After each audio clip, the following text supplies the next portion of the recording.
Welcome to my channel. இன்றைக்கி என்ன ரெசிபின்னு பார்த்தீங்க அப்படின்னா, திருநீர் பசத்தலை சட்னி தாங்க செய்ய போகிறோம். வாங்க எப்படி செய்யலான்னு பார்க்கலாம்.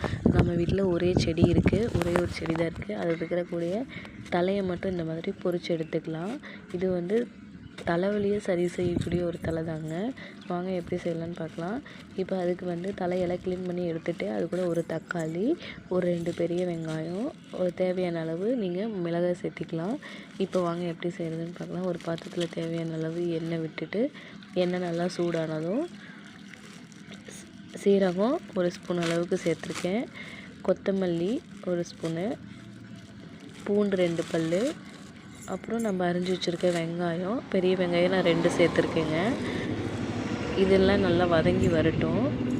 அது கூட வரமிளகாய் ஒரு 3 அளவுக்கு நான் ஆட் பண்ணியிருக்கேன். உங்களுக்கு காரத்துக்கு தகுந்த மாதிரி நீங்கள் ஆட் பண்ணிக்கலாம். ஸோ இப்போ இது எல்லாத்தையும் நல்லா வதக்கி விட்டுட்டு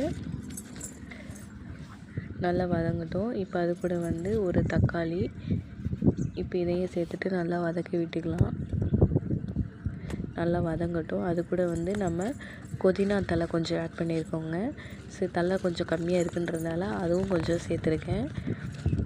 இப்போ இது எல்லாத்தையும் நல்லா வதங்க விட்டுட்டு தழை நல்லா சுண்டி வர அளவுக்கு வதங்கிக்கலாம். இது கூட வந்து நம்ம புளி கொஞ்சம் சேர்த்துக்கலாம். ஒரு சின்ன சைஸ் அளவுக்கு நான் புளி சேர்த்துருக்கேன்.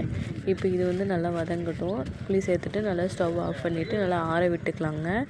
இப்போ ஆறுனதும் நம்ம மிக்ஸி ஜாரில் சேர்த்துட்டு உப்பு கொஞ்சம், தேங்காய் ஒரு 5 துண்டு அளவுக்கு சேர்த்துருக்கேன்.